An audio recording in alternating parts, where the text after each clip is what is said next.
Yes, good afternoon po sa aming mga kaagapay. Ayan, ang dami-dami ng nagsasalita sa ating live comments. I see friends from Batangas, Bikuran High School, Tanza, Cavite, Norsagaray, Bulacan.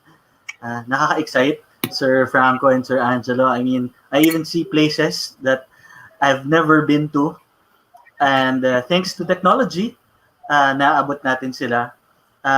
Dear viewers, I know it's a weekend. I know you've had a long week. And sana, it is our wish that in the next hour or so, maginamang sulit yung pagkuha namin ng counting oras sa inyong weekend.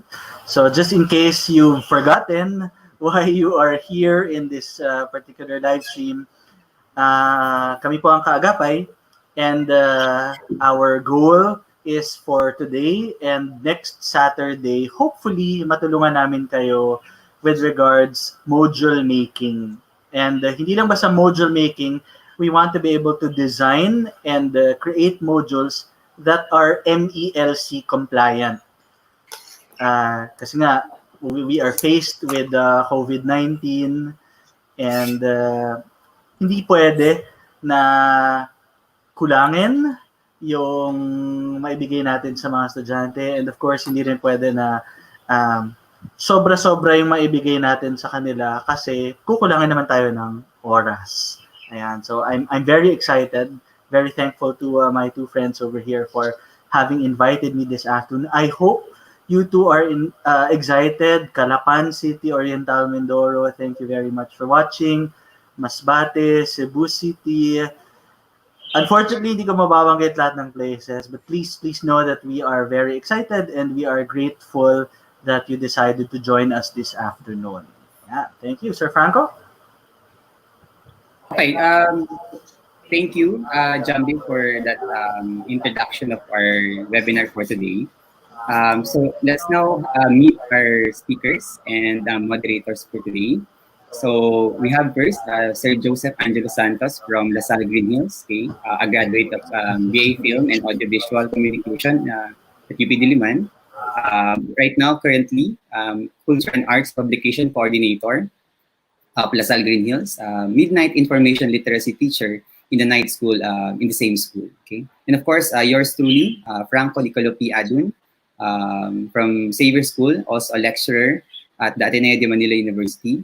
And of course, we also have here my co-teacher from Xavier School, Sir Angelo Malyari, Master of Arts in Education, faculty of Xavier School, and Apple Learning Leader, certified Apple teacher, and Google certified educator. Okay.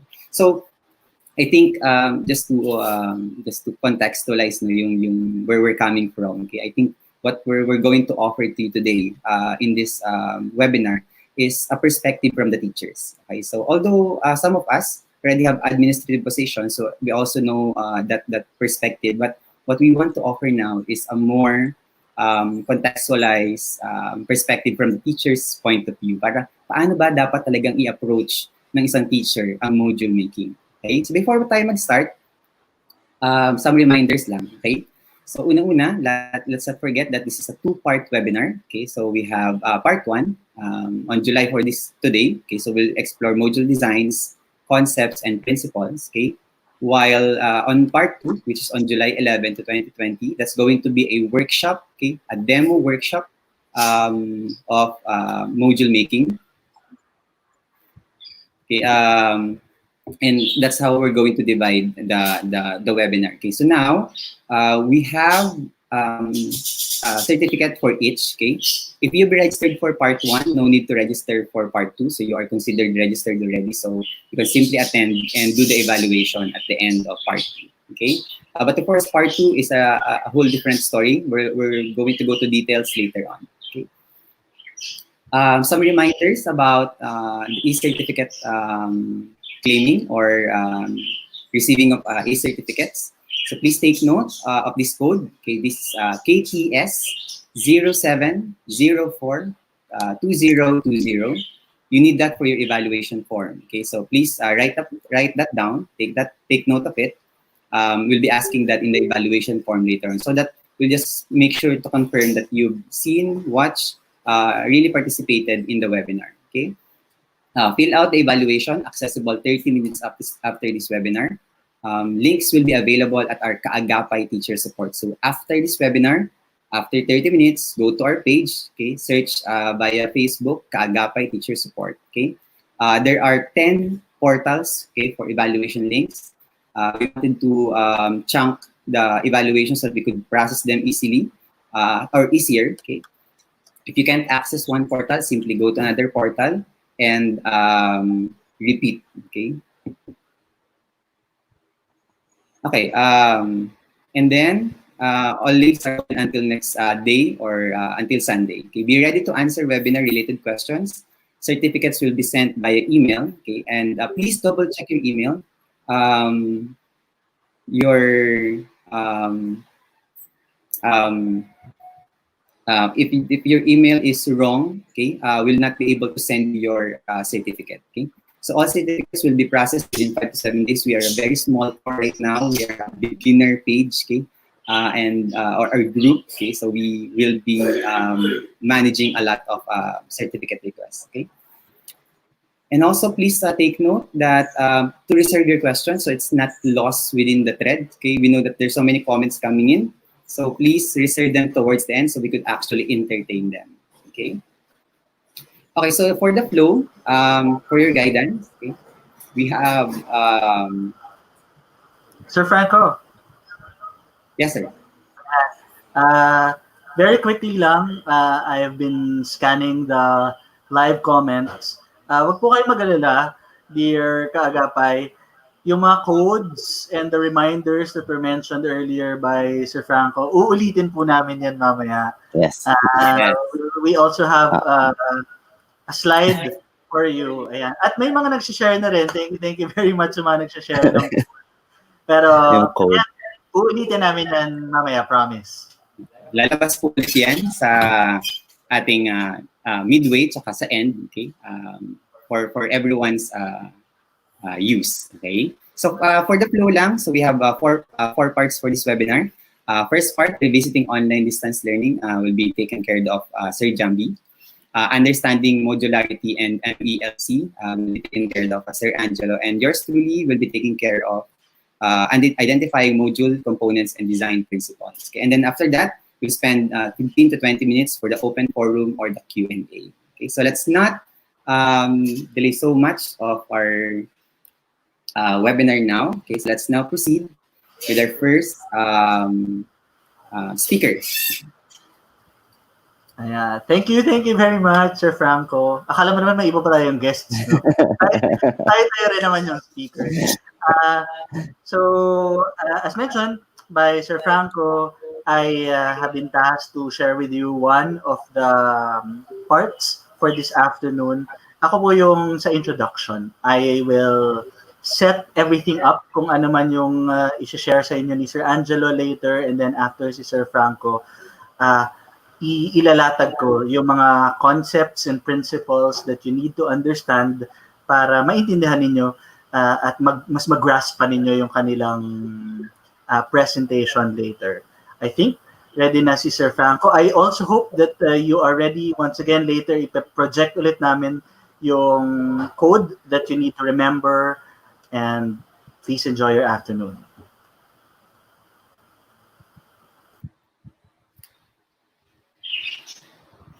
Ayan. Yes, good afternoon aming mga kaguro. Isang mapagpalang hapon sa bawat isa sa aming mga kaagapay. Siyempre sa inyo ring mga pamilya. Muli ito po si Jambi Santos. At sa hapong ito nagpapasalamat ako kay Ginoong Franco at kay Ginoong Angelo dahil nabigyan nila ako ng pagkakataon na magbahagi sa inyo para sa ating module making. Ayan. So para sa part 1, ibabahagi ko sa inyo ay yung introduction. Kumbaga yung foundation of everything else that my other two colleagues will discuss. Pero bago yan, bakit nga ba? Bakit namin to ginagawa? Or personally, bakit ko to ginagawa? I'd like to share with you my whys. Una dyan, quality education. And I'd like to believe that every teacher, regardless kung public, private, kung preschool teacher or graduate school teacher, ang goal natin lahat is to be able to give quality education. And this endeavor, yung pag-attend ninyo at yung pagbahagi namin is all just part of all of us wanting quality education for our learners. Pangalawa, siguro now, more than ever, mental health. I could just imagine how stressed everyone is. Hindi lang mga guro, pati yung mga magulang, mga mag-aaral, mga government officials, mga school officials. So this pandemic and everything else that goes with it is stressful already for everyone. So mahalaga mag-focus tayo on mental health. Huwag nating kakalimutan yung mental health.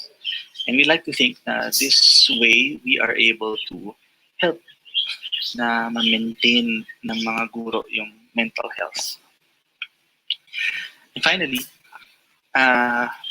when I was brainstorming with Sir Franco, bago pa niya itaguyod yung kaagapay, isa talaga sa gusto kong mangyari ay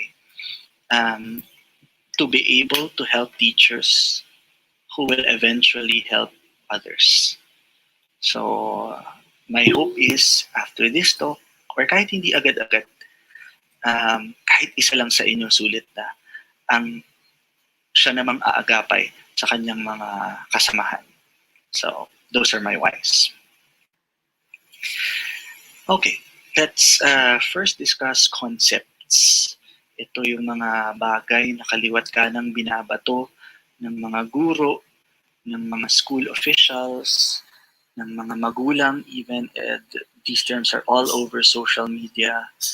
And very, very possible that ginagamit natin sila interchangeably or mali yung intindi natin, etc. My goal here is to just simplify things. So I'd like to very briefly discuss with you what online learning is. And then we'll also discuss remote learning.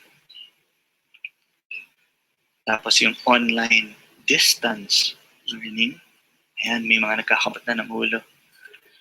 And yung blended learning. Ayan, dapat lang naman. And I promise, hindi natin masyadong bibigatan yung discussion natin dito because I am sure that in the past months, you may have attended already several webinars about these four or each of these four. Let's start with online learning. Basically, when we say online learning or online education, we're talking about education that is internet-based. Yung ginagamit natin yung kapangyarihan ng internet para makapagbigay ng edukasyon, para makakuha ng edukasyon. Ganun kasimple. So sir, ibig sabihin, if you're using the internet inside the classroom, that's the online education. Exactly. Next, remote learning. So mag-focus tayo dun sa term na remote because it implies physical separation. Yung mag-aaral, wala sa classroom. Minsan nga, kahit yung guro, wala sa classroom. Physically magkahiwalay sila. Okay? Minsan magkaibang towns, minsan magkaiba ng city, and quite possibly even countries. So, remote learning. Hindi kailangang online. Okay?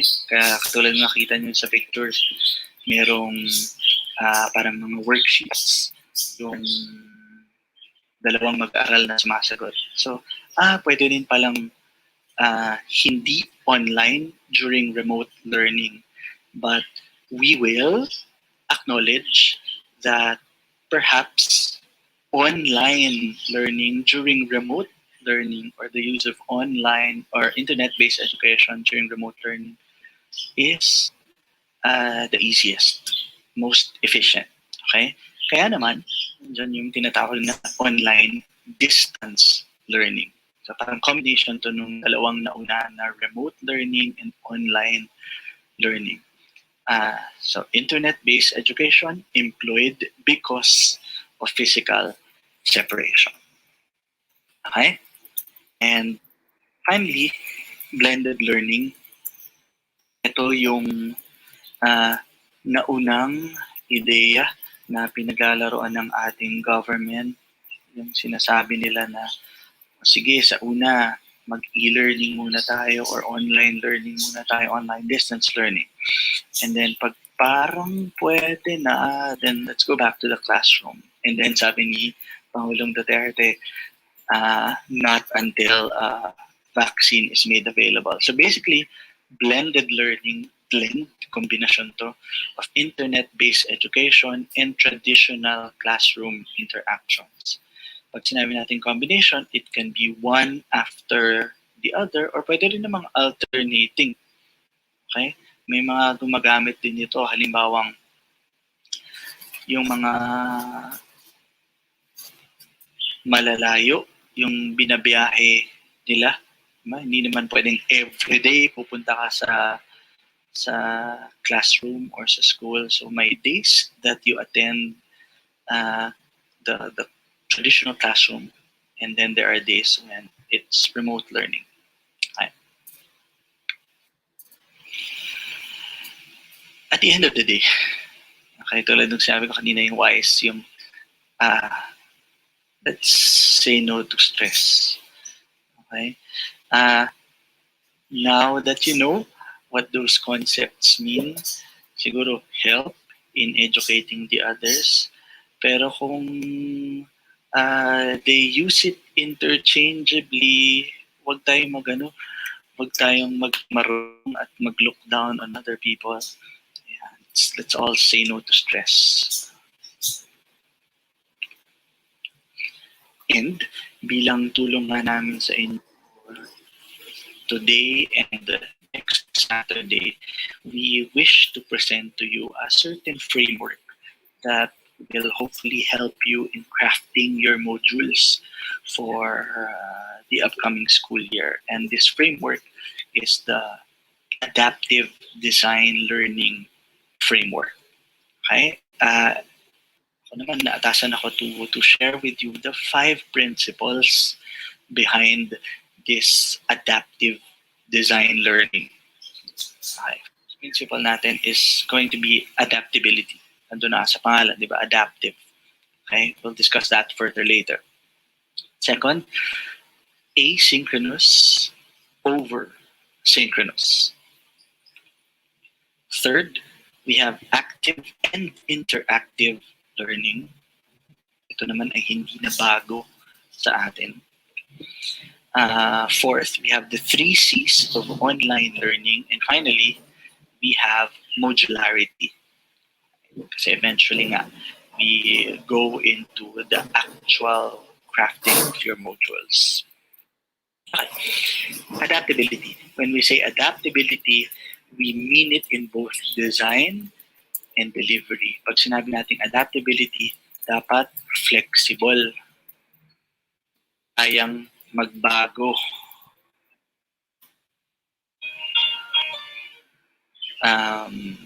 Pag may nangyari, nakaka-adjust. Okay? Pag hindi natin na-achieve yung gusto nating or yung na-foresee natin when we were planning, hindi na-achieve yun, nakaka-adjust na rin. Okay? Pero ang bottom line nito is we want all of the learners to be able to catch up. Okay? Sabi nga ng ating kalihim, no learner left behind. Okay? And this is despite his or her limitations. And limitations would include access to computers, access to internet. Pwede nga may access sa internet pero iba-iba naman ng lakas. Hindi lahat marunong mag-video. Okay? Hindi lahat may headset, etc.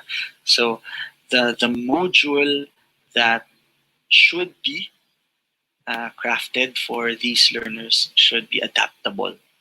Okay? Kayang mag-adjust because, again, bottom line, no learner left behind. Bawal yung, wala kang internet, sige, ulit ka na ng grade level next school year. Okay? So, yun yung goal natin. Mahirap ba yun? Oo. Posible ba? Posible. Next, asynchronous. Ayan. Yun po pala yung tamang pag-pronounce natin. Asynchronous. Ayan. We favor asynchronous over synchronous delivery of learnings, delivery of lessons. Kasi nga, babalik ulit tayo dun sa ating naunang concept, may limitations, tanggapin na natin lalo na sa ating bansa. And especially if you work in a school that is outside of the city, marami talagang limitations. Okay? And it would be unfair to the learners, even the teachers, in fact, if you require them to do synchronous. Ibig sabihin ng synchronous, sabay-sabay kayo. So ito yung mga nag-video conferencing, 40 minutes sa isang class, video conferencing. Tapos may susunod na naman na class, video conferencing ulit, etc. E paano na lang kung mahina yung internet ng bata? Wala na. Okay? Or na-disconnect siya. Wala na. So, our modules should favor asynchronous activities. When we say asynchronous, ito yung mga activities that are well-planned, so much so na pag binigay mo sila sa learner, kaya nilang i-navigate yung lesson mo in their own pace. May mga iba dyan, mas mabilis gagawa. May mga iba dyan, it would take their time. Okay? Pero pareho silang makakarating dun sa gusto nating ma-achieve na pagkatuto. Okay? So, learner-based. Sa education process, pinakamahalaga yung learner. Kung mahalaga yung learner, sino ang kailangan mo i-equip? Yung teacher. Okay? Now, this one is really nothing new. Yung active and interactive learning. Okay? Even before COVID, ito ay ini-employ na talaga natin. Ito ay hinahanap na natin talaga sa ating mga activity plans. Okay? Kailangan whatever your lesson is, it should engage the students. Kailangan aktibo sila. Hindi lang aktibo, kailangan may interaction among them. Okay? At mas makabuluhan yung learning if it is student-centered. Of course, there will be times when kailangan talaga ng lecture. Okay? But you have to give them the chance to make meaning, to find meaning, to apply whatever it is that they learn for that day. Okay? And kailangan tandaan natin that technology is not the point. Okay? Baka akala natin, interactive learning. Kailangan magkaroon ako ng mga interactive na mga websites. Hindi. Okay? Una-una, alam to ng lahat ng teachers. Hindi mo kailangan ng computer para maging interactive yung lesson mo. Okay? You can make use of the chalkboard, and because of how you present it, because of the teacher himself or herself, the lesson is interactive. At the same time, kaya mo rin na kumpleto ng gamit, computer, ang bilis ng internet, but still it's not interactive. Hindi mo pa rin ma-engage yung mga students. Okay? So, simply put yourselves in the shoes of the learners. Paano ba nila ito tatanggapin? Paano sila matututo? How do you think will they interpret this information? Are they interested even? Okay. So, student-centered. Ayan. 3 C's of online learning. So, very interesting. You have content, coach, and community. Again, just like the previous concept, this is not anything new. Okay? But you will notice that because we will now be employing online learning, mas exciting siya. Mas nakikita mo, mas mabilis. Halimbawa, content. Okay. Ang mahalaga, ang maganda, dahil online learning tayo, ayan, tama yan si Woody at saka si Buzz, information is everywhere. Okay? Information is readily available.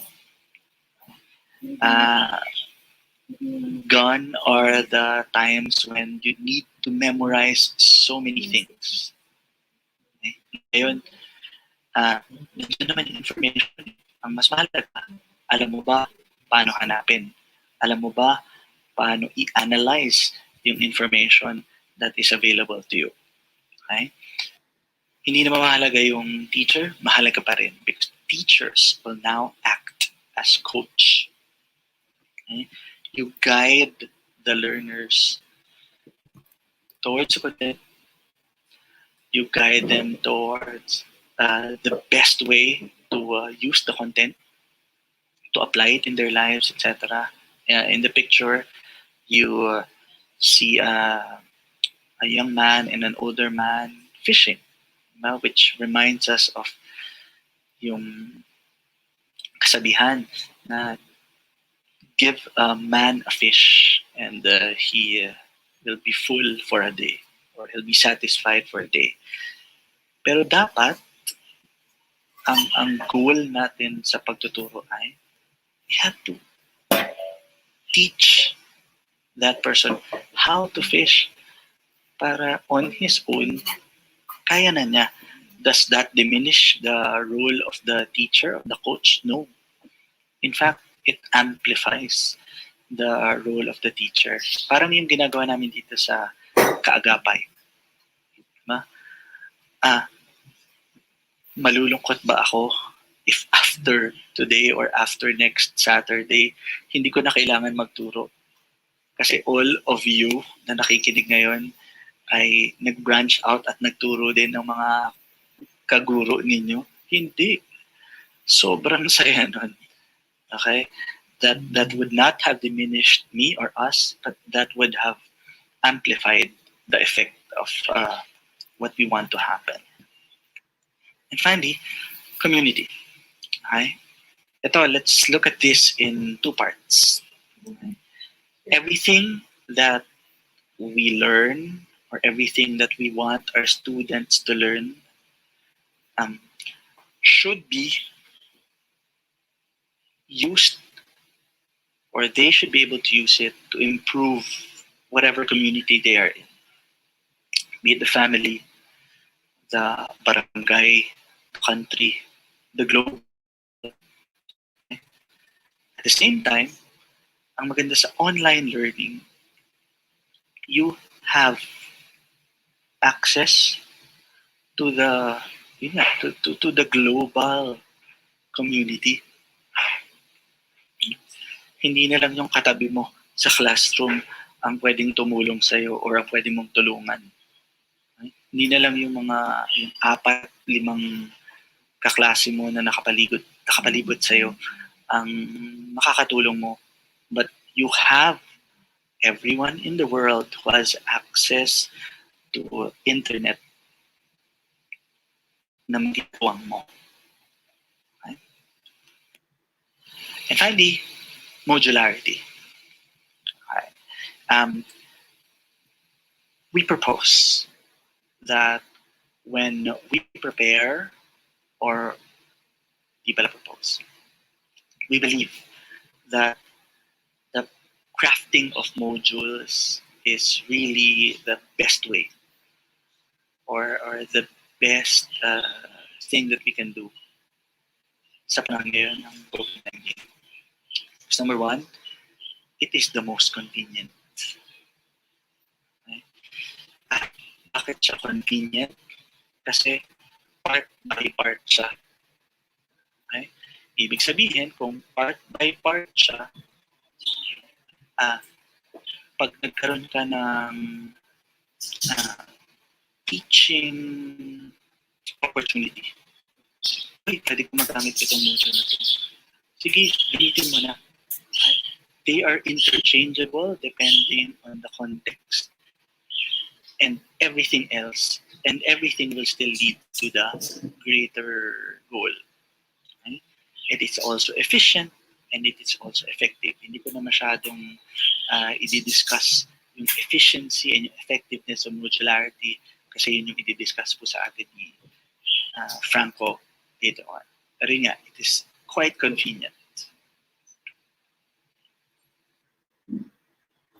Thank you, Sir Jambi, for that particular revisiting of the online distance learning. At the same time, magandang maalala, mapakita yung adaptive design learning as a framework sa paggawa ng ating module, especially looking into the adaptability, asynchronous, over synchronous, active and interactive learning, the three C's, and the modularity. We have to consider that at the end of the day, we have really to shift because of what is happening in this time. And we have to shift from lessons to our modules, and that would help us understand and reach better our students. So, sa next part, titingnan naman natin ano nung pwede natin gawin. We already have the MELCs, the most essential learning competencies. It's actually a way for us to look into our content. Tingnan rin natin ng content, yung ating curriculum, at tingnan natin kung paano pa natin pwedeng pagandahin yung ating module at mag-engage sa mga bata. To continue our discussion on module making, I will be discussing with you the importance of content auditing and module pacing and engagement. We are living in a VUCA world. VUCA stands for volatile, with unstable challenges, uncertain, with unknown outcomes, complex, with many interconnected parts, and ambiguous, with lack of clarity. This is the world that we are living in. Sadly, we are also affected by the coronavirus pandemic. And this adds to the uncertainty, anxiety, and uneasiness of people, including educators. But we know for a fact that we have to continue educating our students. According to UNESCO, reiterating the Sustainable Development Goals of UN, education cannot wait. If learning stops, we will lose human capital. And the reality is that we have to ensure the inclusive and equitable quality of education and promote lifelong learning opportunities for all, despite the pandemic, despite the kind of world that we are living in. And so, our Department of Education promotes Sulong Edukalidad, which focuses on the quality of education that we have to give even in this time of pandemic. And one of that program is focusing on MELC, or the most essential learning competencies. So as we teach, we focus on the most essential learning competencies. That is why it is important for us to undergo content auditing in order for us to decongest our curriculum. If you try to think about it, our curriculum is overloaded. One of the ways that can help and look into decongesting and auditing our content is by looking at what Larry Ainsworth suggests, the power standards. The power standards focuses on prioritizing our content. There are 4 things that he have mentioned. First is endurance, that our content be a lasting content beyond one grade level. And these concepts and skills are the ones needed in life. Second is leverage, which crossover application with the content area and other content areas. which will help us to have the interdisciplinary connection. Third, the readiness for the next level, discussing content, the prerequisite and concepts and skills that students need as they enter the new grade level or course of study. And the last one is focus also on the assessment, which the external exams required by the state, national, provincial, college, and career. So I think about it, I added a final uh, criterion, which is relevance. Because in this day and age, it's good to look into what is relevant to our situation.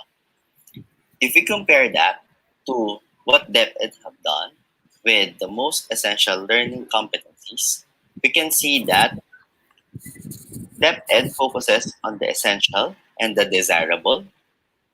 They also look into the interconnectedness of topics, focusing also on the prerequisite knowledge and skills, giving importance to what should be assessed, and also to contextualize what is happening to our situation today with our students, with our teachers, with everyone that is experiencing this pandemic and also the whole world, and relate those competencies to their context, to where they are. So if we try to think about it, this is the process that we have done. They look into all the competencies, they try to retain if that competencies already meet endurance. Endurance is one of the things that they have been looking into, especially as a focus.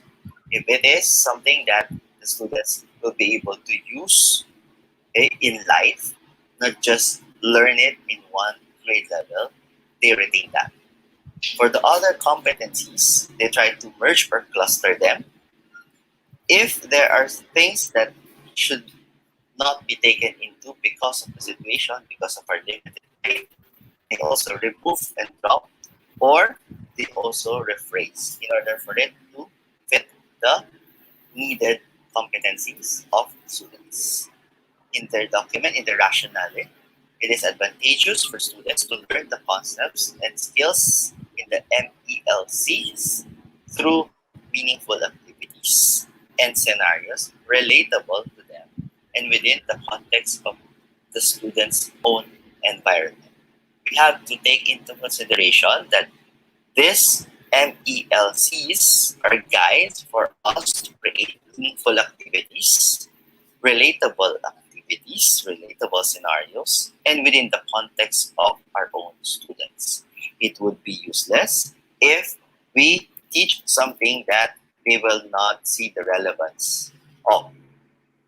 So as we prepare to look into the most essential learning competencies, there's a move for us to modularity, from lessons to modules. Why? Because if we are doing modules, one, we can have the flexibility of learning for our students. Second, we can group those particular competencies into meaningful chunks. And lastly, it asks us to go and have checkpoints or feedbacks, not only as a summative means to check understanding at the end, but also within the lesson. And in creating modules, we have that flexibility, we have that capability to put into checkpoints and feedback, which are important. So the modularity, that I think about it, when we create modules, there are certain things that we have to consider. First is, as discussed a while ago by Sir Jambi, synchronous and asynchronous, which is more focused on the asynchronous activities. Second is the importance of understanding teaching time versus the learning time. And of course, class, group, and individual activities. First, on synchronous and asynchronous activities, we have to consider that in this time and age, in this kind of setup, we have to strike the balance of synchronous and asynchronous. Because at the end of the day, we have to think about the context of our students. Maybe not all of them have the same capacity to have internet, or because of their connection, or also because of if we move towards more synchronous, it will also lead to unhealthy lifestyle for our students and our teachers. But here I'll try to suggest some synchronous activities that we can look into as well as asynchronous activities. For synchronous activities, these are the activities that can be done with the group or are done with the group. Example of which are video conferences, discussion groups and threads, collaboration, and online assessments. So I think about it, I also put some materials, some applications that we can utilize in order to have these particular activities. So for video conferences, you can have Google Meet, Zoom, WebEx, FaceTime, Microsoft Teams, and there are many others. The discussion forums, threads, Google Classroom, Padlet, Flipgrid, Seesaw. For collaboration, focus on the Google Sites, Google Suites, and online assessments, okay, Google Form, Kahoot, quizzes, stuff like that. These are the activities that you can do together as a class or even in group works during class time. Asynchronous activities, these are the activities that can be done by the individual away from the school group or away from the contact time with the teacher. Some of them are recorded videos, discussion boards, scheduled quizzes, and even collaboration. For recorded video, if we record our video, our presentation through either Google Slides, PowerPoint, Keynote, and other applications, we can post it to, if we have a learning management system, we can post it there and let the students watch it on their own time. If, for example, they have lagging internet, they can go back to your discussion in order for them to understand. Discussion boards can also be done outside the class hours. Scheduled quizzes, which can be a way for students to check on their understanding on their own, are some of the applications, and collaboration. So why, again, to reiterate, why we are focused more on asynchronous activities? It's because we don't want to have online fatigue for our students as well as our teachers. This is the reality. If we are always online, it will give us that fatigue, that tiredness, okay, compared to a one-to-one or a face-to-face class. Along with that, asynchronous activity helps in the gradual release of responsibility, because at the end of the day, we want our students to own their learning. In relation to this, and when we design our modules, we also have to consider teaching time versus learning time. So let's differentiate the two. Teaching time is more of the contact time that the teacher has with his students. Learning time, on the other hand, focus on the on-task time. But it seems that there's no difference. If we move forward further, contact time can be synchronous or asynchronous. If you have a class period, it can have synchronous and asynchronous activities. But on an on-task time, students can learn even without the teacher, even if they are not online, and even if they are not on screen. Meaning that they don't have the capacity to interact with their teachers, or they are online using the internet or using the different applications, they can still learn. This particular shift needs to happen when we do distance learning, remote learning, because it shifts the focus from the teacher towards the students. And what we want is that our students will be able to learn on their on themselves, and they learn and own their learning. The last part of the things that we can consider as we design our module is doing class, group, and individual. Of course, the reality is we will not have always class discussion because we wanted to promote asynchronous activities.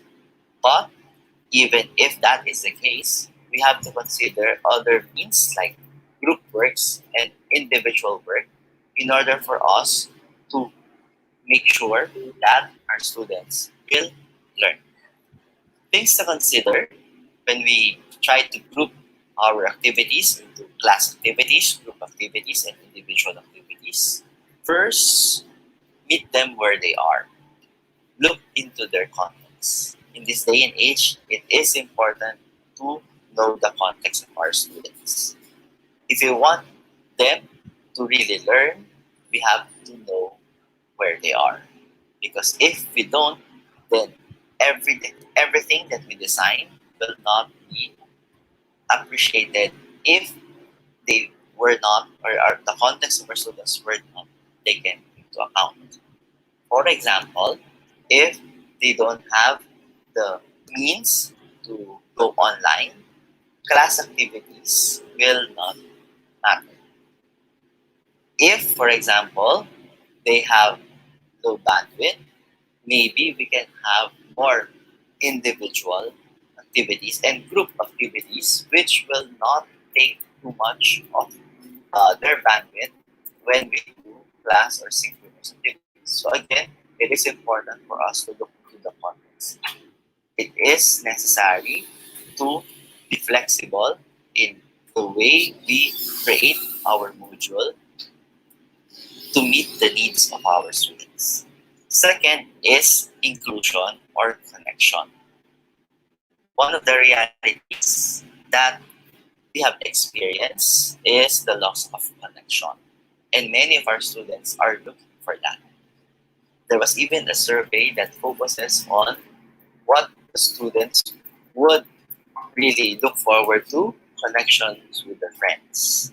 Because this particular setup can make them feel that they are alone. So, when we create our modules or activities, please consider adding connections and, of course, inclusion of the different contexts of our students. And the last one is engagement, so that we can captivate our learners. In this kind of setup where we only meet them virtually or not at all, if we will not be able to engage them, then we will lose them.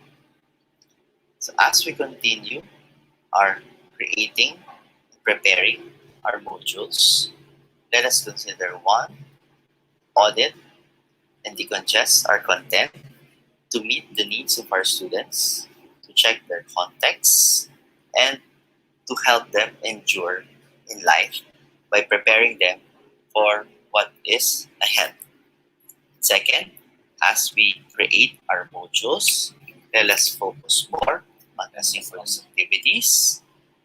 Think of the learning time of the students and consider also the different activities for the students to feel connected with one another and engage with our topic or our lessons. Thank you very much.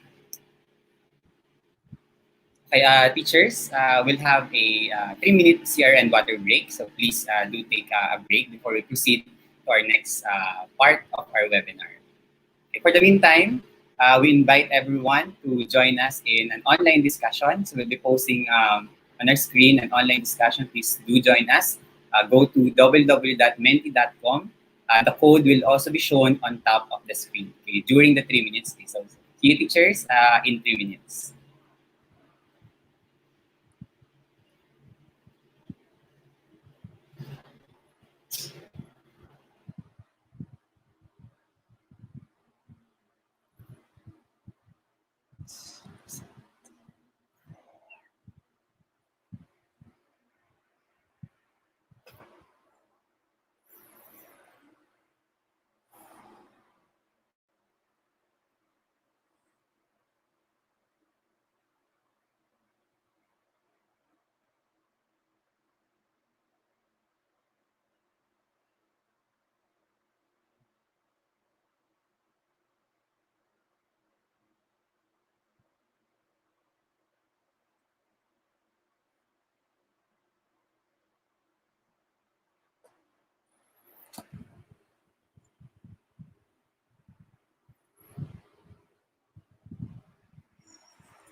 Sir Franco?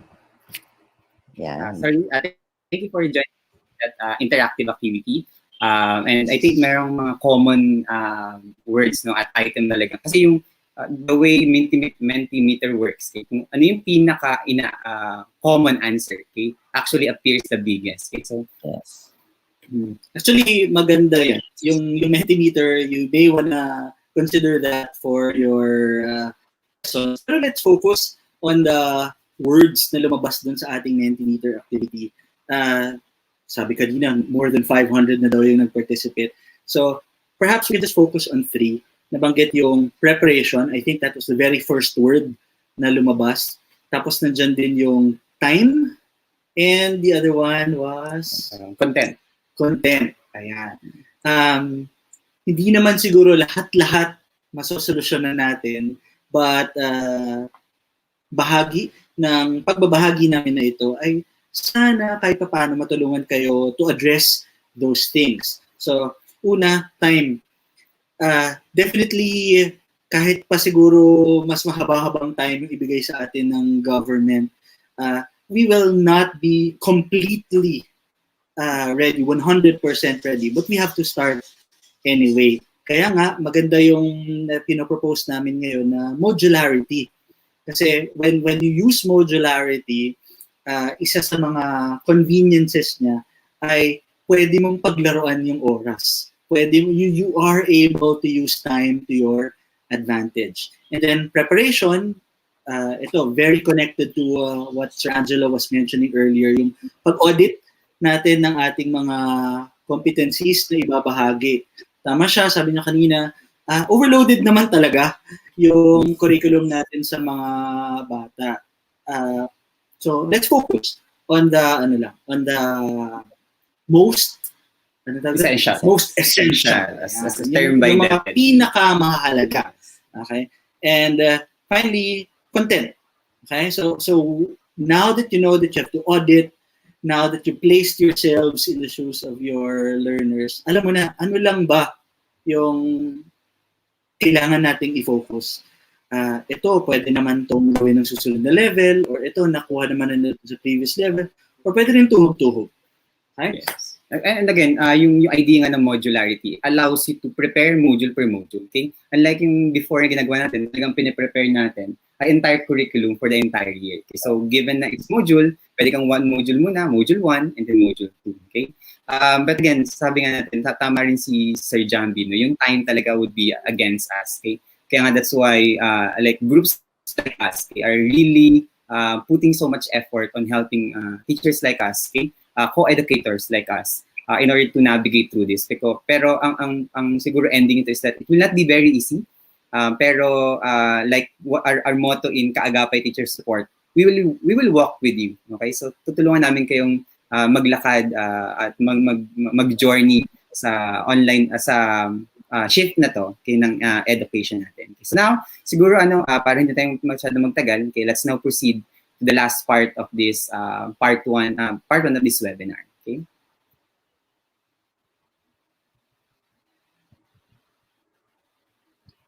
To continue our discussion,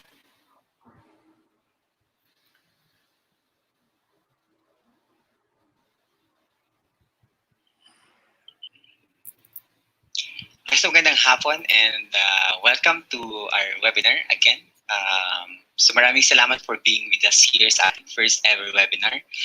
Maraming salamat to Sir Jambi for revisiting the concepts of online distance learning. I think mahalagang background yan for all of us para mas mai-position natin ang mga sarili natin when we create our modules. Important yan because the modules you're going to create would depend on the modality you're going to employ for this year. Okay? And also maraming salamat to Sir Angelo for giving us an idea about modularity, its importance, and its connection to other concepts such as engagement, student pacing, etc. So lahat yan maging importante when we talk about modules. Okay? So ngayon, illocate natin ngayon yung modules in relation to distance learning. And paano ba dapat natin gawin ang mga modules and how do we design it? So we're going to talk about some design principles in creating your modules. Okay? So first natin kailangan balikan, okay, bago tayo pumunta sa pag-visit on design principles of module and even before creating modules, okay, is that we have to look back again at alamin kung ano nga ba ang module, okay? Because by understanding kung what modules are, okay, we'll be able to create the actual or a better or a working module, okay? Kasi alam natin kung para saan siya, ano yung purpose niya, and ano yung core origin ng module. Okay, so when we look at modules, sabi ni Russell, okay, in 1974, na ang modules daw ay mga instructional packages na basis ng conceptual unit ng iyong subject matter. Ito ay basically para tulungan ng mga estudyante or to help students achieve or accomplish your course, okay, with a well-defined objectives, okay?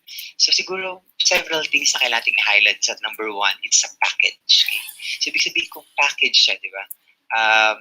Yung concept ng package kasi resonates with the concept of completeness, di ba? So kung package yan, dapat nandun na, okay? Nandun na yung mga kailangan nilang gawin, nandun na yung kailangan nilang malaman, so that when they use the module, they can actually perform whatever they need to perform. Okay, so kung kailangan meron silang matututunan nila yun using the module you're going to design. So dapat ganun tayo naka-frame. Okay, so when we develop our modules, okay. Second is that meron siyang well-defined objectives. Okay, so ibig sabihin, dapat lahat ng modules natin are defined by a particular objective. So na-achievable dapat at doable ng mga students natin. Okay. Sabi natin sabihin na aside from that, okay, that modules are basically chunks, okay, or building blocks of your subject matter. Okay, so what we basically do is that we're going to go back, for example, in our pre-COVID era. Okay, when we design things, okay, usually per quarter, or if not per year, okay, diba pinaplano natin kung ano yung mga contents gagawin natin per year. Okay, so entire year yan. Kaya for those who are teaching in the universities, naka-per course tayo or per semester. Okay? So ang difference ngayon kapag nasa modular format ka is that you take your subject, okay, or you take your course, okay, and you design, okay, it in a way to be in smaller units, okay, that could be called or would be called a module. Okay, so for example, instead of giving an entire subject for an entire year or entire quarter, we give them like 2 to 3 modules per quarter. Okay, that eventually covers the entire quarter. Or for those who are again teaching by semester, 2 to 3 modules per semester, or even 4. Okay, it depends on how subject matter, okay, or the course could be chunked or could be divided. Okay? And siguro mahalaga din na kailangan natin matandaan yung sa transition phase is paano ba tayo dapat mag-transition from what we're usually doing before and what we're supposed to do now. Okay? So pag binalikan natin yung pre-COVID year natin, okay, we usually have the first quarter and each quarter has a unit 1, Unit 2, Unit 3, or kung hindi man, meron yung mga lesson plans, okay, or lesson for the day, or sessions for the day, etc. Okay? So, ganun siya tinitake. So, per quarter siya. Okay? Should we scrap it? Kasi parang hindi naman siya mag-a-apply sa modular format. I don't think so. Okay? I think we should build up on what we have already. Okay? We have to be practical about it. Kasi we can't all start from scratch. Okay? Imagine, alam natin kung gaano kahirap mag-develop ng mga instructional materials, and given the time that we have, okay, we won't be able to finish it. Okay? Sobrang stress tayo sa tayong mapapagod. So instead, what I suggest is to build up on what we have. Okay? So revisit what you have already. Okay? So lahat ng mga plans nyo, lahat ng mga units nyo, lahat ng curriculums nyo. And from that curriculum, okay, try to refit, okay, or think on how you can actually convert those into your modules, okay? So when you have chosen those, okay, meron tayong isang important question that we have to answer, okay? So kapag kinonvert mo isang unit mo into your module, okay, so for example, nilift mo yung unit 1 to becoming your module 1, before, our first question when we develop a unit, okay, for a quarter is that, how do I teach it? Okay? And I think lahat naman tayo, yan ang unang tanong. And even I, okay, kapag nag-develop ako ng isang instructional material before, yun ang isa rin sa mga usual tanong ko, how do I teach it? Okay? Pero kapag in our transition to modularity, hindi na yan pwede. Okay? Hindi siya how do I teach it kasi wala tayo dun eh. Okay? Given that we don't have physical contact with our students and face-to-face interaction, the question how do I teach will be very difficult for us to answer. Okay? So instead, ang unang tanong natin, okay, when we transition, okay, or lift, okay, our structure from last year into our modular format is no longer how do I teach this, but instead, our first question is how do I design so that my students will learn this? Kasi sila na yun eh, di ba? Independent learning package nga to eh. So we have to think in a way that our module will be consumed by our students, okay? Help them learn. Kasi dapat yun ang unang tanong. Paano sila matututo gamit ang module nito? Okay? Aside from that is that I also encourage for you to revisit your instructional materials. Okay? Huwag niyo kagad itapon lahat. Okay? Yung mga presentations na yan, yung mga worksheets na yan, please do revisit them. Okay?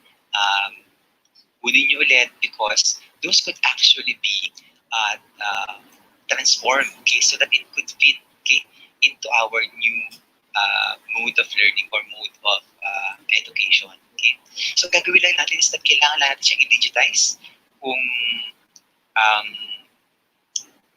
mag-online distance learning ka or modularize kung naka-remote learning and study ka. Okay? So kailangan natin lang gawin is that mag-repeating tayo. Okay? So again, hindi naman to like magiging tamad. Okay? It's not about that. It's about being practical about it. Okay? Because I know whatever we designed before are working instructional materials and it could actually be digitized. For example, no, meron kang presentation. Okay? So it's a short presentation. You could actually record the presentation, upload it via YouTube or in your LMS, for example, if you're using Google Classroom, and let your students watch it. Okay? So as if you're giving instruction on a particular concept. Okay? Of course, we don't naman recommend that we do it everything, diba? Okay? Because we don't want our students just looking at the screen, watching your video lectures. Hindi natin pwedeng gawin yun sa module natin. Okay? So what the point here is that let's build up on something. Okay? Gamit natin kung ano yung meron na tayo because we can really start from scratch. Okay? Kailangan tayo ng oras. Okay? Siguro important din, aside from those things that kailangan natin maintindihan, why do we need to use a module? Why use a module in the first place? Okay? Bakit siya ang naging unang option when we shifted to online distance learning or distance learning? Okay? So ano kasi, it's an individualized, okay, approach. Okay? It's flexible and adaptable. Okay? It's 21st century adapted. Okay? And of course, it can allow you, it allows evaluation and revision. Okay? A much easier evaluation and revision. So since it's chunk, okay, naka-chunk siya, okay, mas madaling makita kung may mali yung isang module, okay, without affecting the rest of the modules that you have. Okay? So you can isolate a particular problem in one module. Okay? Kasi nga self-contained yan eh. So after one module, pwede kang magkaroon ng feedbacking. How does it work? Does it work even? So that you can tweak your second module, etc. And build up on it. Okay? Second is that yung skills required to actually perform or accomplish a module so much or very much 21st century based. Example, looking for answers. Kasi wala ka na to yung answers. Most of the answers they have to look for themselves. That idea of critical thinking. Okay? So when you present them information, how do they process it? Okay? And all of these things that's 21st century based. Okay? Second and third is that it's adaptable, okay? And it's flexible. Okay? So lahat ng modules na gagawin mo ngayon can actually be transformed in a different format later on. Okay? So just imagine, for example, lahat ng modules modules na ginawa mo ngayon, actually, gamitin pagbalik natin sa classroom next year. So hopefully we go back to classroom next year. Okay? So i-refit mo lang ulit yan in a classroom setup and you have already your instructional materials written every year. And of course, last one siguro, that is student-based. So it's package. Okay? And we invest and coach by our students or use by our students in their own pace, okay? In their own choices. So mataas, it's a student-led, student-based approach. Okay? So again, going back to the 21st century, you can't go any more 21st century than that. Okay? Kailangan din natin malaman or alalahanin, okay? Yung interaction ng three important concepts, okay, sa loob ng modular delivery. Okay? So meron ka pa rin important concepts na kailangan to consider, okay, when you develop your modules. Number one, yung content mo. Two, yung coach, which the teacher. Why a coach? Okay? Because there's a shift in the role. Okay? So, and of course, yung community. Your community is a group of learners that's interacting with each other. Okay? In our usual traditional setup before the COVID okay, ito yung setup niya. Okay, so malaki yung content mo. Okay, so marami kang pwedeng ituro, marami kang pwedeng i-deliver. Okay? Nandiyan si coach, okay, nandiyan si teacher, present. Okay? Of course, siya yung nag-manage ng content delivery. And of course, nandiyan yung community kasi nasa loob kayo isang classroom. So, mas madali yung interaction between the students. Okay? Ito yung gusto natin mangyari. Ideally, okay, when we do online distance learning, okay, is to reduce the content. Okay? Why so? Kasi kapag nag-online distance learning tayo, ang mas gusto natin i-focus would be the skill development for students. Okay? Thus, kung makita nyo, tumaas din yung community. Okay? Kasi wala tayo sa loob ng classroom, mas kailangan natin i-develop yung community to support our learners. Okay? To perform on their own or to learn. The coach is still there. Okay? So just and hindi nagbago yung size. Actually, kung napansin nyo ng konti, mas lumaki pa ng konti yung size ng coach dyan. Okay? So, contrary to the belief of others, okay, actually, mas madaming kailangan gawin ng mga teachers ngayon in order to carry on online distance learning or online learning. Okay? But we also recognize na hindi lahat magagawa to kasi it would demand a lot of resources to actually carry out a full online distance learning. Okay? So, kailangan mo ng LMS, kailangan mo ng devices, constant connection, etc. But if wala kang ganun, okay, magre-result tayo sa ibang modality. For example, the remote learning kung saan meron kang module pa rin, okay, you're going to give their students either printed or online. Okay? Nandun pa rin si coach. Okay? Pwedeng nag-communicate via email, okay, or social media, kung gusto nyo gamitin ng social media, and other forms. Okay? So, nandun pa rin yung presence. Pero, wala kang community. For example, kasi walang pwedeng gamitin na LMS or learning management system to bring the students together in one space. Okay? But of course, okay, meron din tayong mga places na talaga mahirap yung connection or walang devices yung mga students natin. So mahirapan tayong to carry on online distance learning or even remote learning. Okay? So we resort to remote study wherein we print the modules. Okay? Dahil magiging problema natin when we print the modules, wala yung presence ng coach. Okay? And yung also the community. So the student now really will be on his own with the modules that we're going to give them. Okay? So now, itong differences na to ng interactions ng different elements of education in different modalities. Okay? Gusto ko ipakita sa inyo so that you could locate yourselves. Okay? Kailangan nating malaman nasan tayo ngayon, nasan yung mga estudyante natin. Kasi whatever modules we're going to create will be for them. So kailangan the modules is exactly designed in their context. Okay? So that it would actually work. Kasi for example, nag-design ka ng module that actually works for online distance learning. Kaya lang wala naman palang devices or connection yung mga students natin. So how would they be able to carry on or carry out that module? So mas medyo magiging exclusive yung modules natin. Kailangan very inclusive yung modules natin. And of course, student-centered yung modules natin. Okay? So, also, kailangan natin malaman, okay, na sa modular format, there is a reframing of roles. Okay, so magbabago, mag-shift yung roles of teacher, the student, and even the school. Okay, so when we look at the roles, okay, let's look at first then the students. Okay, usually, of course, ito yung mga recipients or receivers ng information. Okay? Kaya lang, pagdating sa modular format, hindi na sila tumayawan. Okay?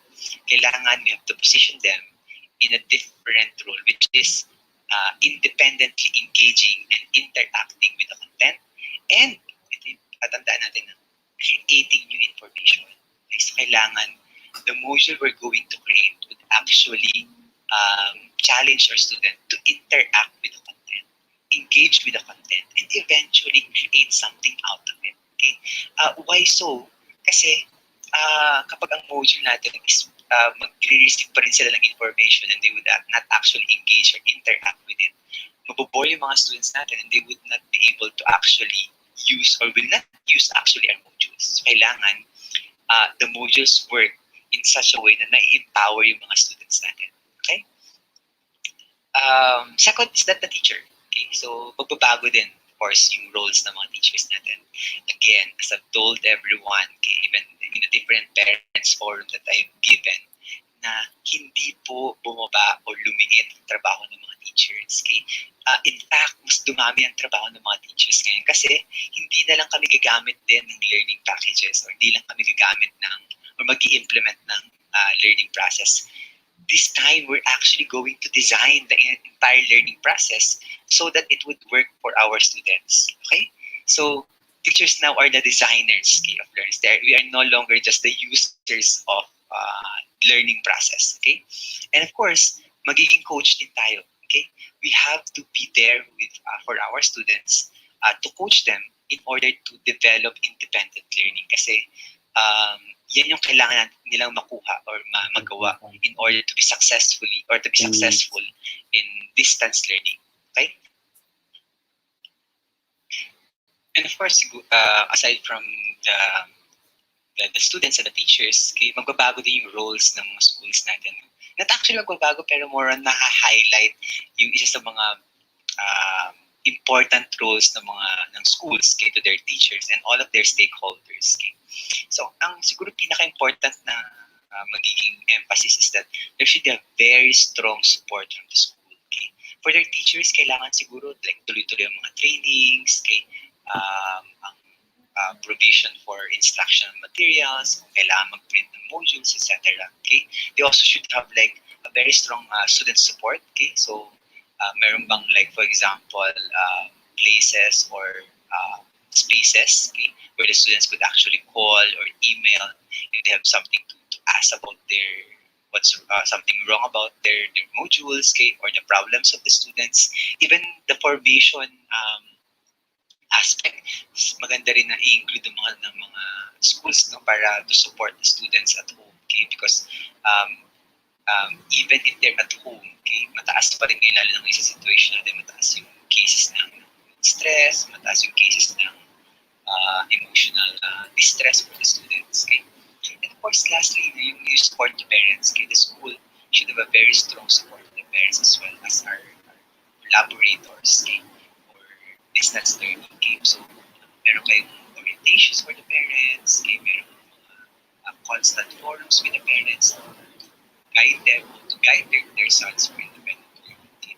And again, siguro lang ito, highlight lang, kasi na-highlight ko naman ito sa mga ibang forums. The parents' role is not to teach or to do the content. Okay? So, the support that we have to give to the parents is how to help their kids, okay, become independent learners. Okay? Kasi hindi kailangan ng parents mag-aral ng content. Okay? parents is to know how to use the become independent learners. Okay, now let's go to the module components or ano ba yung dapat lamanin ng mga modules natin. Okay, so there are several things na kailangan nating ilagay sa modules natin. Okay, so for example, nakapag-decide ka na ng division mo for the quarter. Okay, and you decide that in your first quarter, you're going to have 3 modules. Okay, so module 1, 2, and 3. Okay. So, pwede magkaroon ng iba't ibang format to, pero in a regular way, okay, in a standard way, okay, usually laman ng mga modules. Okay, dapat laman din ng mga modules. Okay. So the first one is introduction and objectives. Okay. Sabi natin kanina, modules are instructional packages with well-defined objectives. Kasi kailangan yun eh. Kailangan malaman ng mga estudyante what the module is for, what are the objectives of the module so that they could later on reflect if they have achieved the objectives. Okay? Second one, of course, kailangan din yung experiences or activities to engage our students. Okay? So, ito na yung lesson proper mo. Okay? Pero hindi lang to dapat yung activities. Kailangan engaging activities to. Kasi kailangan ma-encourage natin and ma-motivate natin yung mga students natin to actually engage to the content of the modules. Okay? Pwede mo itong i-divide into 2. No? In our school, we divide our activities into 2. It's either an experience wherein they immerse themselves to the content, they are exposed to the content. Okay, so it could be like as simple as reading a PDF file or a reading material. It could be as simple as watching a video or looking at pictures, etc. Okay, so they're now acquiring and getting or getting knowledge, okay, or information. Okay. Second is that after getting those information, we ask them to take action, okay, about it. Okay, so applying whatever they have learned from the module. Okay, so it's a two-pronged approach in creating your activities. Okay, para mas malalim kasi hindi lang pwede na nalaman ko. Okay, kailangan ko ring malaman kung paano ko to gagamitin or para saan ko to pwedeng gamitin. Okay. Of course, lalabas din dito yung assessments natin. Kailangan natin maglagay ng mga assessments. Okay? Of course, that's the only way to check if they actually learn what they're supposed to learn. Okay? Sinama ko rin dito na sana magkaroon tayo ng reflection part kasi yung reflection part would actually serve a lot of things. Okay? It's either they could reflect on their learning process, okay, what's wrong, how can they improve. Okay? Kasi it brings them closer, okay, to knowing what to improve in themselves so they become successful, independent learners. Lalo na ngayon sa time na to, na walang mag-guide sa kanila, lalo na kung naka-remote study ka or naka-remote learning, okay? And of course, we can't always be there for them, okay? So they have to understand on their own, okay, and try to discover what went wrong or what went right, okay? Ganda rin i-emphasize yung mga positive things doon sa module na ginamit nila. Okay? And of course, not really going to work for all modalities, pero maganda rin magkaroon ka ng feedback mechanism. Okay? Medyo mahirap nang isingit, lalo na kung sa remote study. Okay? Kasi nga naka-print yung modules mo, di ba? Pero yan ang hahanapan natin ng solusyon when we go to the part or the workshop on July 11. Okay? So hahanapan natin ng way how can we still give a feedback mechanism despite it being a printed module. Okay? And lastly, okay, yung additional resources. We want our students to explore more. Okay? So aside from the things that you actually put in your modules, okay, give them an option. If I want to go beyond what's in the module, okay, where do I look for it? Okay? Or what kind of resources may I use? Okay? So pwede ka maglagay ng mga video links, pwede ka maglagay ng mga websites, or if you want if it's a printed, pwede ka mag-appendix ng mga additional resources or reading materials that they can go to, not a required one, but they can go to. Okay? It gives them more option if they want to explore more about the topic, especially if the topic is really interesting. Okay? We'll go deeper into the components, okay, on our second part workshop, part of this webinar. Kasi ito yung kailangan natin gawin sa part 2. Okay? Okay, ngayon naman pag-usapan natin ng design principles. Okay, kailangan natin maintindihan, maalala when we design our modules. Okay? So the first one, okay, very important, hindi kalimutan, is that there should be a proper alignment of components. Kasi kailangan when we design modules, okay, yung components natin, okay, which is for example, the learning objectives, okay, the experience, okay, the assessments, okay, are actually aligned. And the assessment, okay, will measure whatever has been experienced, okay, and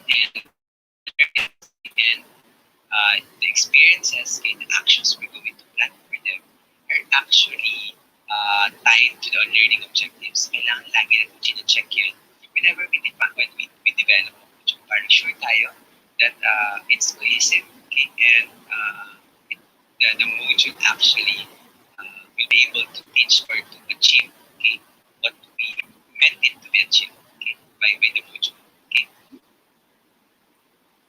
Kaya ang second principle natin is the principle of the building block. Mas mention already kanina yung concept ng building block as part of our definition, pero gusto ko emphasize lang ulit na it's also a principle ng modules na you need to think of building block. Kasi as a building block, now realize natin that it's actually meant to complete. So while it's self-contained, okay, and would actually be just separately, part pa rin ito. Okay, so sabihin, function siya as part of the entire subject or course. Okay? Pero kung it is that when we package our course, okay, or our subjects in a modular format, okay, but this shape, for example, it's just in entire shape all at once. Okay? Modular format allows you to digest each part, okay, one at a time. Okay? So make it easier, so much easier to consume or to digest a particular content. Okay? And ang beauty of being a building block, okay, or self-contained chunk is that it can accommodate changes. Okay? So hindi siya rigid. And yung student, dahil student pwede siya pumili na how long will I stay in this module, how fast can I do this module, etc. Or can I finish all the modules at a much faster rate. Okay? And also, kung magkaroon ng mga problems, for example, yung calamity, then kailangan agad maghabol ng ability. Okay? Instead, i-accommodate lang yung module yan. Okay? Kasi nga student-based naman tayo. Okay? And secondly, about the building block concept is that being a building block concept actually support. So aside from being part of a whole, it would actually also be part of building of a skill. So, it's naman mas linear yung progression. Sabihin, for example, your module 1 builds up to module 2, and module 2 builds up to module 3, 4, 5, and so on and so forth. Okay? Siguro lang, ito lang, medyo rigid lang ng content kasi you really have to make sure that there's a strong connection from one module to another, especially the transition phase. Okay? Kasi kailangan mo mag-build up yung parang in a way sasabi natin requisite yung the preceding module to the next module. Okay? Pero still works that way. No? So yung third principle natin siguro is one of the most important principles one of the most important principles of module designing is the module should be interactive and engaging kasi the students will need to be engaged, okay, or to find the reason, okay, to engage with the content the module itself. Okay? How can we do that? How can we ensure na mag-interact yung mga students natin and mag-engage sa module natin? Okay, so sila kaya natin tandaan, okay, when we design our module, we have to put our students at the center of the planning and designing, and kailangan natin silang iniisip natin while we're actually creating the module. Okay? There's this concept, okay, in design thinking that might actually help us. Okay? Yung concept ng empathy. empathizing with our client or users. Okay, so ibig sabihin lang nito is that when you're designing or creating the module, kailangan isipin sino ang gagamit. Okay? Isa ba itong grade 1 student? Isa ba itong grade 2 student? Ang mga students na ito ba ay may devices or access to online resources, things like that. Okay? So kailangan, sa start pa lang, alam mo na para kanino ginagawa yung module na yan. Para it's actually fitted to the use of the students. Okay? In a way, sasabi natin, kailangan user-friendly siya. Okay? And doing so, okay, malalaman natin kung paano siya gawing interactive and engaging. Okay? So, if I do this activity in the module, will they interact with it or will they engage in it? Will the module actually invite the students? Okay? More? Okay, so pwede natin, ganun mo siya kailangan i-frame para mas lahat ng gagawin parts ng module ko will be, in a way, most possibly interactive and engaging. Okay? Yung principle number 4 is already very common to all of us. Alam na natin na mas mataas ang engagement or retention rate kapag when we go visual. Okay, so when we present things in a visual way. Okay? Yeah, for example, when you're processing data, graphs are more applicable, or when we present a picture or a video, it captures the student's attention more. So it's very similar to module, okay, or module design. Let's go visual. Okay. So for example, para naman natin yung difference, I got this definition of water cycle. Okay, so just excuse science teachers, okay, to correct me if I'm wrong. Okay, but I just got this from the internet. Okay. So for example, you have a definition of water cycle. There's nothing wrong about that. Okay, we can include that in the module, but why not, for example, include as well a visualization of that concept? Okay, rather than just having one, okay, text lang, if we can find an image, okay, or a visualization of that concept, then let's just provide that. Okay, para mas madali siyang ma-digest ng mga students natin. Plus, again, it's not going to drag them reading the entire of the text. But of course, no, wag na tanggalin naman entirely yung text. Okay, very important din yan kasi ang reading is also a 21st century skill. Kailangan natin i-develop sa mga students natin. Okay? So important pa rin. But what I suggest that why not use a complementary visuals, okay, to augment yung understanding or retention ng mga students natin when they interact with our content. Okay? Principle number 5, okay, is to provide a deep dive. Okay? So what's a deep dive? Okay? When you say deep dive, it's basically allowing our students to go beyond the module. Okay? To go beyond the content that we present to them, to go beyond what the module is intended for. Okay? So we invite them to find new ways, okay, to expand their knowledge and understanding of the concept. Okay? So when we do a deep dive, okay, you can actually do several things. You can actually do additional sources. We had that in the components of the module. Okay? So in doing so, after you presented them the information or knowledge in your module, they could actually also still look for other information. Okay?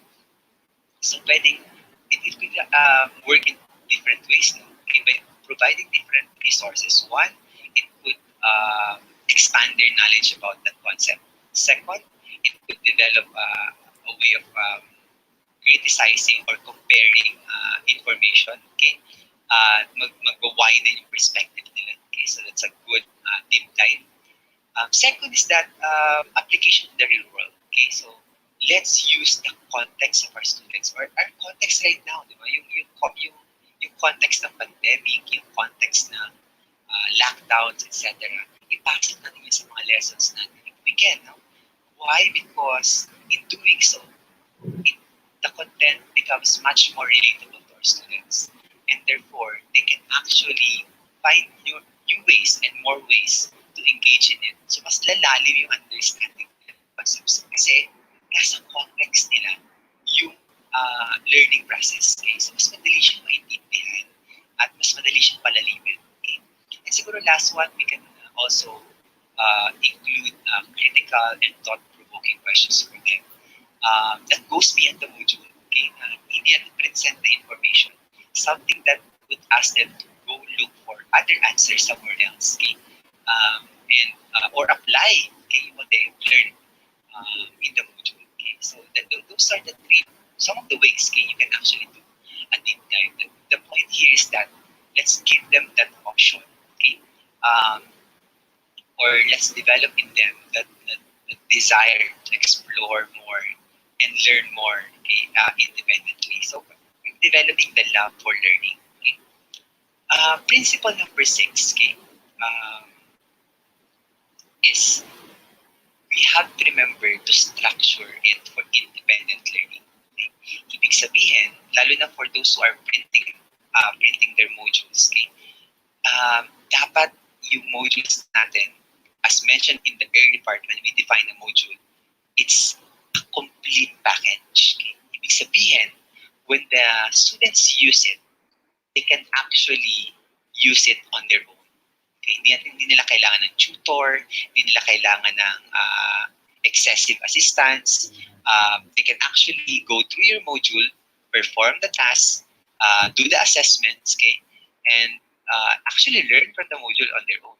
Okay? So how do we do that? Okay? Number 1, there should be clear instructions. Okay? So number 1, dapat lahat ng instructions natin for the activities, for the assessments, dapat clearly defined yan. Again, you go back to the position of the students, you empathize with the students, and see if they're going to understand your instructions. Okay? Second is that we have to carefully think about developmentally appropriate activities. Ibig sabihin, dapat balance yung activities natin. Not too easy to bore them, but not too difficult, okay, to cause panic to them. Kasi for example, kung too easy, hindi yan mag-engage. Kasi sobrang dali lang ng task di ba? I can ease. And also, hindi siya may invite to explore more. Okay? Kasi ang dali lang ng task na perform ko kagad Hindi rin siya pwedeng too difficult. Kasi kapag too difficult, nagkakos na yan ng panic. Okay? Diyan na maghahanap ng tutor, diyan na maghahanap ng assistance to parents. So, kukulin na yung parents how to go about this, how to do it. And we don't want that. Okay? We want our learners to be confident about themselves, doing the learning themselves. Okay? Siguro dito papasok yung idea ng zone of optimal development, no? Na kailangan meron tayong careful balance between what the students know already, okay, and what the students cannot perform. Okay? So kailangan ando tayo sa gitna, okay, and we keep on that balance, okay, para there's a right amount of difficulty and challenge to the students, okay, so keep them moving forward but not causing any panic, okay? And of course, kailangan din to support independent learning, dapat inclusive yung access sa resources. Okay? Dapat when we design our module, alam natin what kinds of resources are available to our students. Kasi for example, sa module mo, nag-require ka ng mga videos, okay? Or nag-require ka ng mga online resources. Kaso wala naman palang internet sa area or mahina ang connectivity ng mga students natin or wala silang devices. So, how would they be able to develop independent learning, and how would they become more confident in themselves if they can actually access the resources you're asking them to access? So, dapat maging conscious tayo doon. Okay? The last one is, again, a bit of a challenge, okay? But I think it's something that we have to really think about. Kasi yung concept ng feedback mechanism. Na-mention to this Sir Angelo earlier, okay? But I'd like to emphasize several things about it, okay? And why it's important to put it in our modules, okay? One is that it validates and evaluates. Okay, so providing feedback mechanism, okay, we can set up checkpoints in order to validate the learning process if it's working, and evaluate if the module is working. And again, being a module, ang dali lang itong gawin kasi naka-chunk yung module eh. Okay, so we can easily see if it's working or not. Okay. The feedback mechanism also allows us to align and realign learning objectives. Okay, kasi through feedback mechanism, nakikita natin kung nag-work ba nga ba yung module. Okay, so while the students are asynchronously approaching their own learning, we have to keep on checking the alignment para lang, even if they're on their own pace, okay, na we make sure pa rin natin that they're going to the direction that the learning objectives are supposed to be there. Okay, and last one, support students' learning process. Okay, when we have a feedback mechanism, when we send feedback to our students, okay, it actually allows them to validate their learning, okay, to develop confidence, okay, na tama pala yung ginagawa ko, or tama pa rin pala yung ginagawa ko. So that could actually help our students, okay, continue moving forward with the modules, okay. Para din, in a way, diba, again, we have to be there for them, to coach them, okay, na if they're doing right, okay, or if they're going to the right direction that we want to bring them. Okay? So those are the 7 important principles siguro ng module designs. No?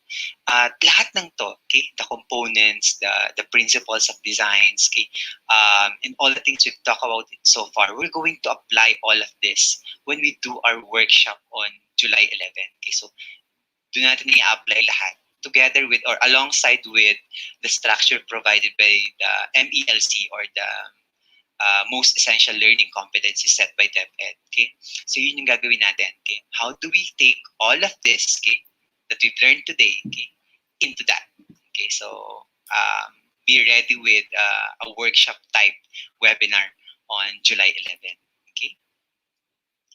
And siguro na lang, just to close this part of the webinar is that you have to remember na nagbago yung modality. Okay? That the modality may have changed, okay? But the goal of education remains centered on empowering the students. Okay? So dun ulit tayo babalik. Okay? So when we do our module design, balik ulit tayo sa students natin.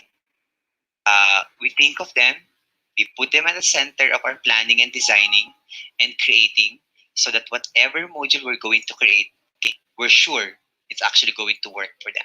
Okay, because we consider them in the design and creation process. Okay, so thank you so much. Maraming salamat for listening on this part. Okay, we'll now proceed directly to the question and answer.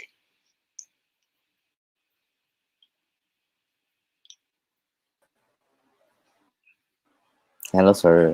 Yan. Okay. Thank you, teachers. And Thank you. again, gusto namin mag-explain kay ang daming kanina na kami ng live chat natin. Ang daming nagkaroon ng problema sa audio. We appreciate that it's something we did not expect. We have thunderstorm here in Rizal, and it's the rain that's causing the audio to be not audible for all of you. Okay, but what we're going to do to promise to all of you is that one, we're going to re-upload all of these presentations. These are recorded presentations, so we'll have a different playlist in the our YouTube channel. You can check that out maybe later tonight when we upload all of them. So since it's recorded, it's not affected by the rain, so it should not it should be audible. Okay, you should be able to hear them. Okay, so now let's proceed now with some questions and entertain some questions. So please do indulge us. Pakilagay po lahat ng mga questions nyo. Wala na po yung ulan, so marinig nyo na po kami. And so pakilagay na lang po sa chat box natin ang mga questions nyo, and we'll post them and we'll try to answer them as much possible. Okay, so try namin i-address. Pero be aware lang na yung mga questions about application, that will all be answered in our part 2 for the workshop. Okay. Okay.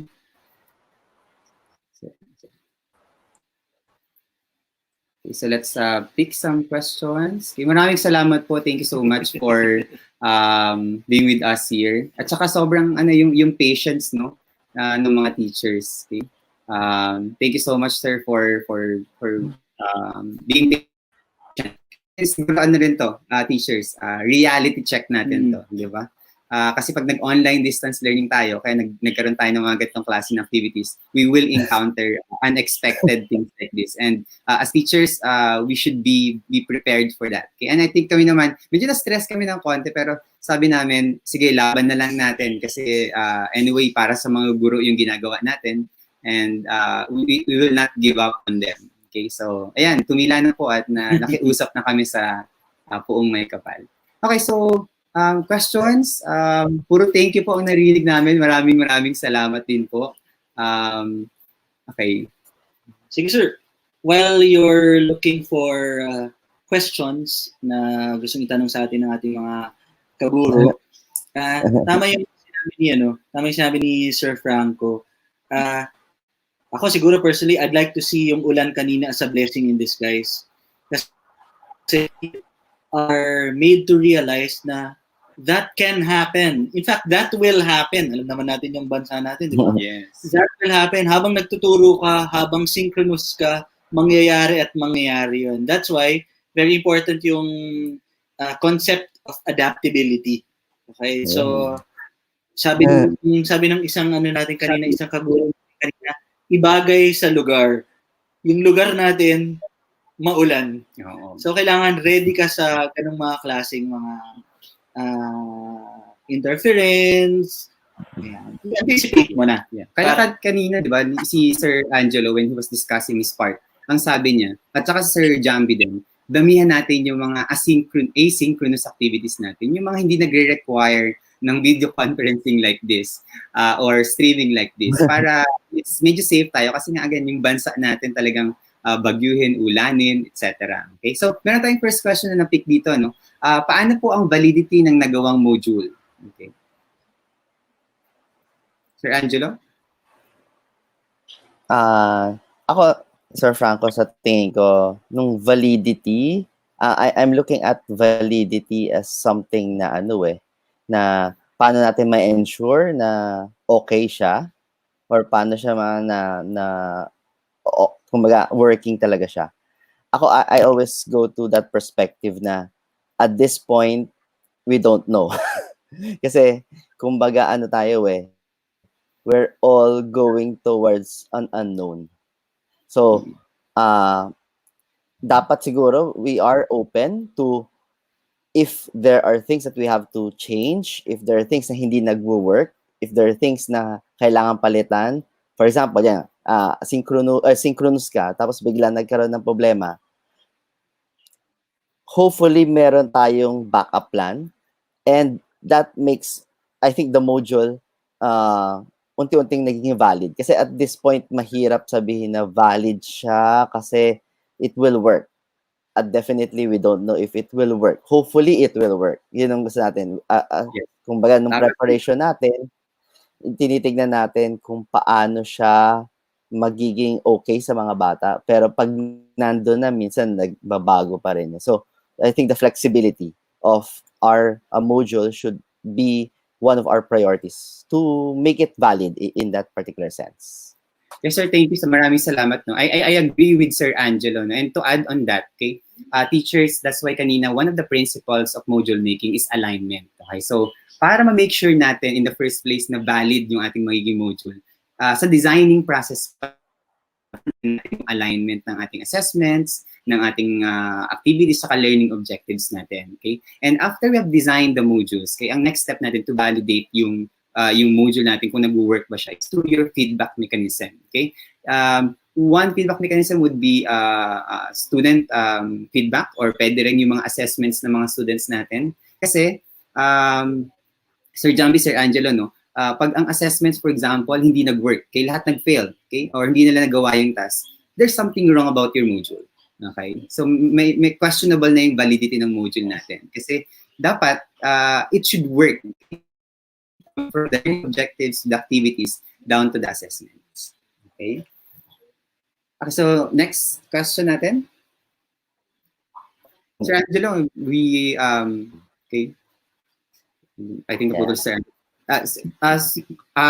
When we look at the MELC, sir, okay, ang pinaka-challenge natin, okay, which we're actually, para sa part 2 talaga to, pero just an overview or review, okay? What are things we need to consider in making Yes, sir.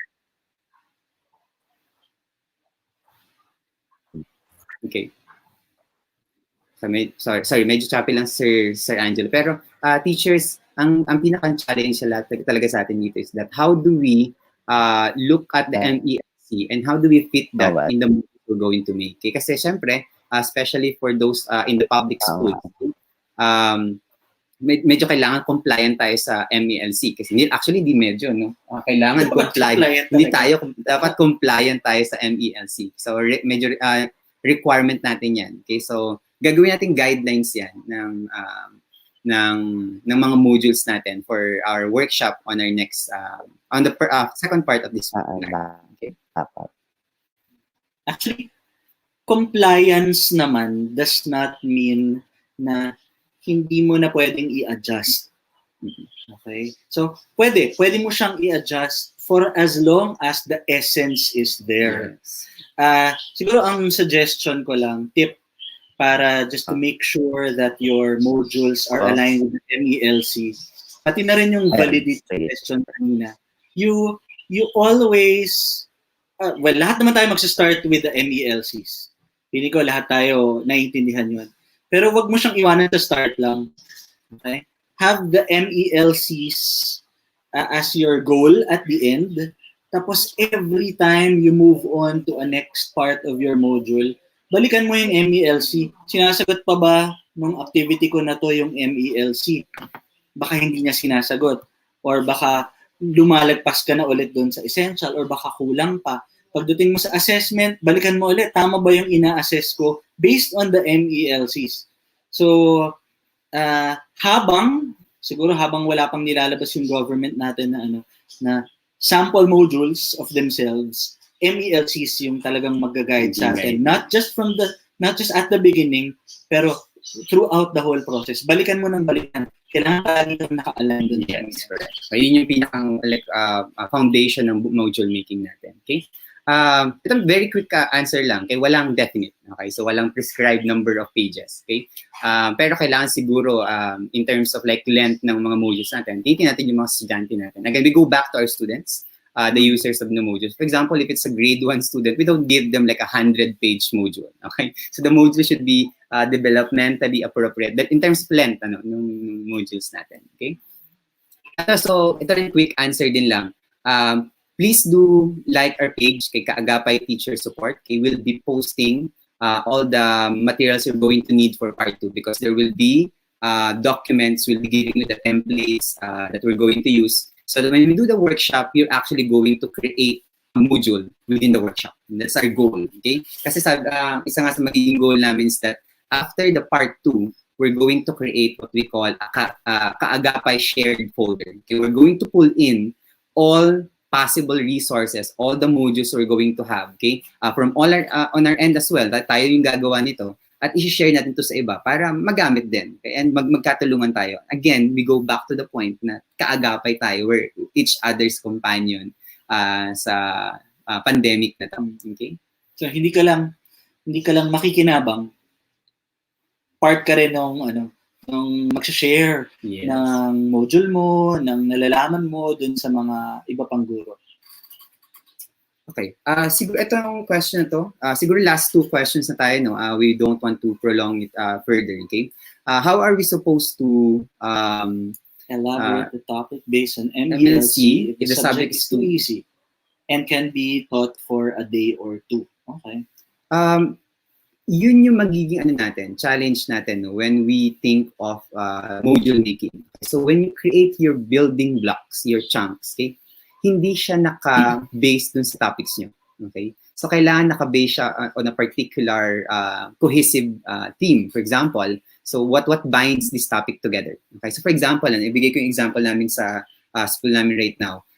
Sa school namin right now, we divided the year into terms. Okay? So, we have 3 terms. Okay? So, sa first term, meron lang kaming 2 module. Okay? So, ang module namin is 1 on nationalism And second is on conflict. Okay, so lahat ng things about nationalism, we put it under one module. Okay, so yun yung naging chunking namin. Okay, so do not go beyond the topics. Okay, kasi pag nakatopic pa rin kayo, hindi yan mag-work sa module. So kailangan nandun tayo sa idea ng it's a building block that is parang that it's bound by a common theme or common characteristic ng topics natin. Okay? Can I share? Ayan. 4 things. Ayan. Number 1, siguro let's just be careful when we say that a topic is too easy. Ayan. Baka kasi it's easy for us. It's easy for the teacher, pero not necessarily for the students. So let's just take that into consideration, yung possibility na yun. Tapos, if it turns out talagang madali, gets kagad nila after 1 session, after 2 sessions, marami namang possibilities to make it more meaningful for the learners. Number 1, values integration. Diba? Ngayon, palagi pinag-uusapan yung good manners and right conduct, ganyan. Pwede mo naman siyang ipasok sa lahat ng mga yes. sa lahat ng mga subjects. Pangalawa, integration. Diba? Mahalaga rin yung nakikita ng mga estudyante yung interconnectivity ng subject mo with the other subjects, 'di ba? Baka madali nga naiintindihan nila sa subject mo and mas maintindihan pa nila yung other subjects because of that integration. And third, i-challenge mo yung mga estudyante naman. Okay? So, i-challenge mo sila na how would you explain this to someone else?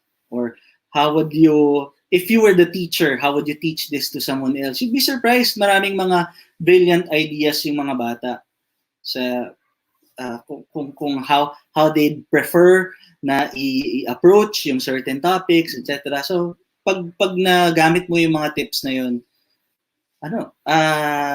it will just make it more meaningful for them. Yes. Siguro last question na tayo. Sorry teachers, no, we don't have enough time to actually entertain all the questions. But siguro on our part 2 will begin with a continuation of this forum, open forum, para we get to answer most of your questions. Okay, so siguro last na lang, no, I think maganda tong question na to from Sir Billy Alas. Okay, how can we make it interactive and engaging considering the inclusive access to resources if nowadays internet related activity the students active things. Okay.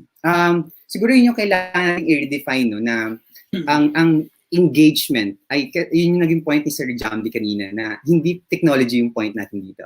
Okay, so alam natin na mas engaging kapag technology-based yung instruction natin or may technology integration. Kaya lang, marami pa rin ways to go around it without using technology. Okay? And again, ang siguro, we can't put it into details, pero siguro again, we go back to the idea na when you design your modules, okay, balik ka dun ulit sa empathizing with your students. Pumunta ka dun, alamin mo yung perspective ng mga students mo, how will I, as a student, engage with this content? Okay, so whatever you're studying, whatever you're be doing, okay, you put it from the student's perspective. So you would know if it actually will work or if they will interact or engage with it.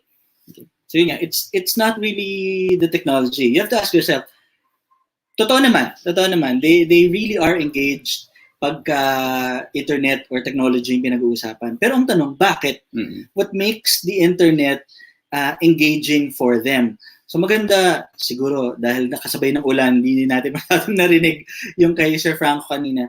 Pero things like visual. Yes. Visual kasi yung internet. So, you have to make your lesson visual.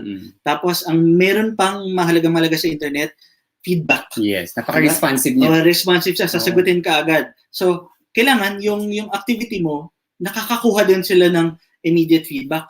Madali ba yan pag technology? Yes, true. Pero kailangan ba technology lang? Hindi naman. Yes. Tsaka it's the thing they're into today. And there are many other things that the students are interested about nowadays. So, yun yung yun yung essence ng internet ang gamitin. But, thank you for the comment from one of the viewers, no, na talaga na prolong yung webinar natin for today. But we'll do something about it. And again, it's our first time, so we're working our Adaptive system. din naman tayo. Yes. So we're trying to sort out things. Okay, so but we hope that we get to impart things to you, and that we're able to help you. Okay, and we promise to improve. Okay, on our next part and future webinars. Okay, we'll experience we'll have a better experience for this webinars. Okay, so siguro last ano lang natin. Okay, before we end. Okay, some reminders. Okay. Okay.